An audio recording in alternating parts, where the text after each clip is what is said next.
Hello again, and welcome to our second last of the Parshas of the Torah and the insights of the Alshich on Parshas Hazinu. But don't worry, we're going to start again and make a complete cycle. The Sedra it's very, very difficult. It's a song, it's a poem, but it's one of pointing out the flaws of the Jewish people and one encouraging them to put those flaws right. And this is how it starts. Hazinu Hashemayim va'adabera. So we'll look at our Chumash as we normally do, our art scroll on page 1100 if you've got one. And for those who are following in another book, it's certainly it's you can find it there as well. It's Devarim, Deuteronomy is chapter 32 and verse 1. So again, Hazinu Hashemayim va'adabera. Hazinu, Ozin is an ear. So give ear, O heavens, and I will speak. Very poetic, as I said. V'sishma ha'oretz imrifi, and let the earth hear the words of my mouth. And then it goes on to the whole. What comes next is just an encouragement of the Jewish people to get it right, and discouragement for them getting it wrong. The strange thing is that almost the exact same thing appears in the book of Isaiah. Isaiah, also a prophet, Yeshayahu, says the same thing but changes the order. So let's remind ourselves what we're talking about. Hazinu Hashemayim. So Moshe starts by addressing heaven. And then he says, V'sishma ha'aretz timorfi, and then the earth should listen as well. But, excuse me, but when Isaiah speaks, when Yeshayahu speaks, he says, Shimu b'shamayim. He addresses heavens with the word Shimu. So there's two words here. Both can be translated as listen or hear. Hazinu, the ear one, really means, because remember we said in one of our previous gems of the Alshich, here's a rule, an important rule. There are no synonyms in the Torah's language. In Lashon HaKodesh, in the holy language, there is no word that's an identical word to another.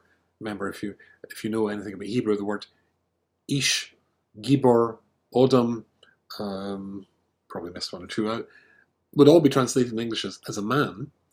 However, there's no synonyms, so they're all different aspects of a man. So here we've got two words that seem to say listen or hear. The second one, Tishma, well that's like Shema Yisrael, listen. Hazinu, also give ear, listen. But there must be a difference. They're not the same words. There's no synonyms in Hebrew. So Hazinu means to listen to something when it's near, almost like a whisper, I suppose.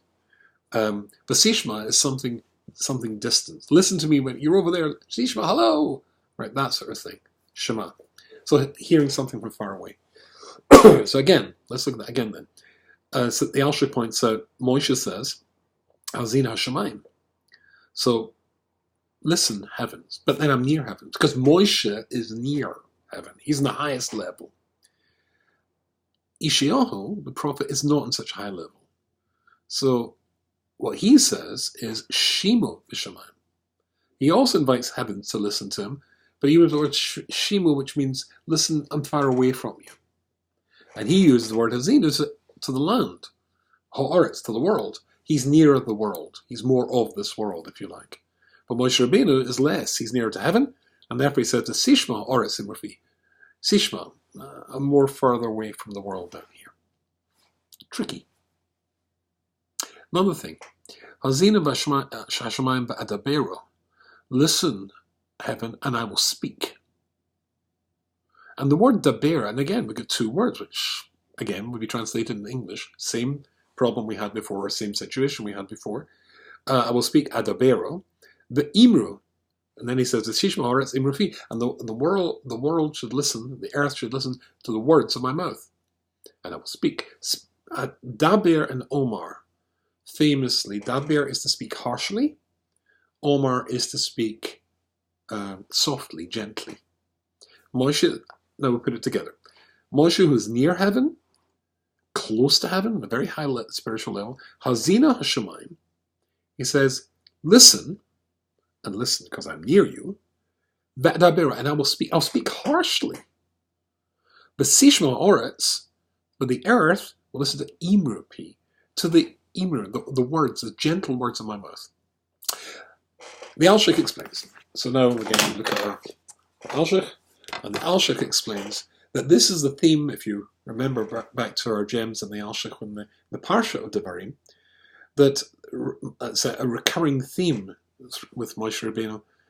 He's clever. He knows if you want people to accept criticism, you have to speak gently.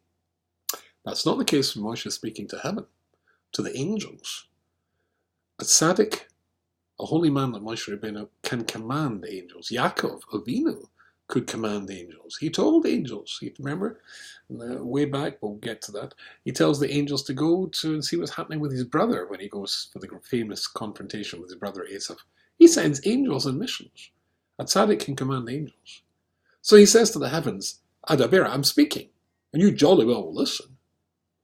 But that's when he's speaking to heaven. When he's speaking to earth, when he's speaking to human beings, people have bechira, as the Alshich says. People have freedom of choice. Somebody with freedom of choice has the choice not to listen, to reject your message. To get somebody to listen, you have to speak gently. You have to speak with cleverness and with wisdom in order to get them to listen. And that's the message as we come towards the end of the Torah. A message for the Jewish people to not make the mistakes that they so easily could, and to achieve the greatness that they also easily could. But you've got to encourage them to want to do so. It's got to be V'sishma ha'oretz. I know I'm speaking, says Moshe, to people, Imru, words, gentle words, words of persuasion. I want you to succeed, so I won't speak harshly. And that's an important lesson. I saw recently, there was a great idea. If you're always speaking harshly to your children, so I can't remember exactly the phrase, but it's something like this. If parents are always criticizing their children will still love them. It's themselves they'll come to hate. When you're criticizing, if you have to criticize, and very often we do, but make sure the criticism is done with Imri P, words which are gentle and soft. Show your love and your concern for the person when you're pointing out to them things they've done wrong. A very important message, another gem of the Alshich. I wish you all Shabbat Shalom and Chag Sameach, or good Yom Tov as we're coming up to Sukkot. See you soon.